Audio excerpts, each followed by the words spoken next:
many dark actors playing games.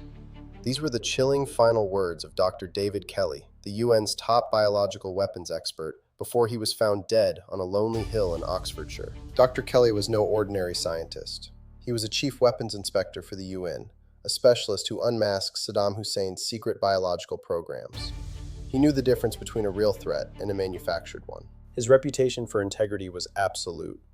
But in 2003, his commitment to the truth placed him directly in the crosshairs of a government desperate for a reason to invade. The Downing Street dossier was the linchpin. It claimed Iraq could deploy WMDs in just 45 minutes, a terrifying claim designed to bypass public skepticism and secure a vote for war. But inside the intelligence community, this claim was known to be a fabrication.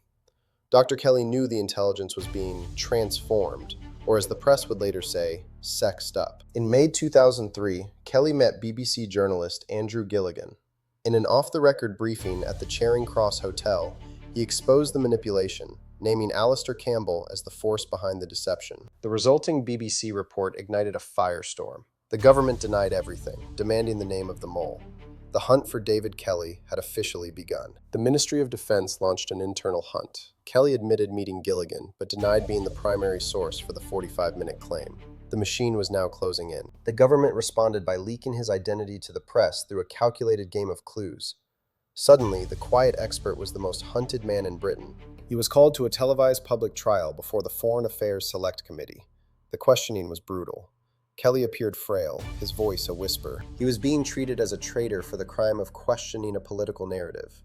A man of secrets, pushed to the absolute breaking point. 48 hours later, he told his wife he was going for his routine afternoon walk. He never returned.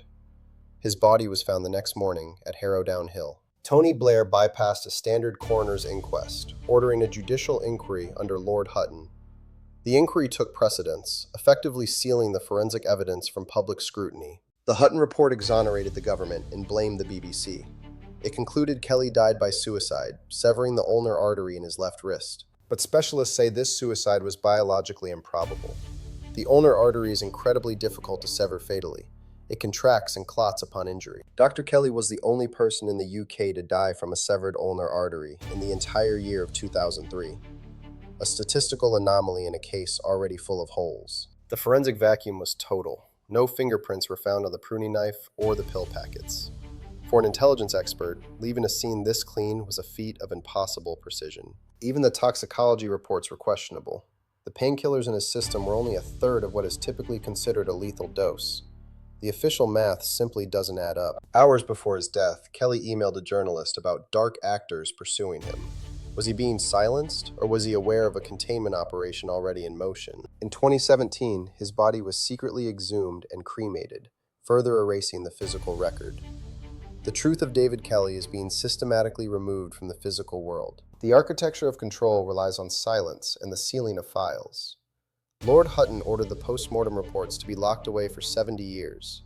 Why? We share and corroborate this evidence because the truth remains led by those who refuse to stay silent. History doesn't repeat, but it rhymes. David Kelly knew too much. I'm Strix, former CIA officer, military veteran, and PhD. Never mistake the monster for the master. Join the analysis, stay vigilant, and never stop analyzing the shadows. Thank you for tuning in to Your Theory. We will be watching. Will you?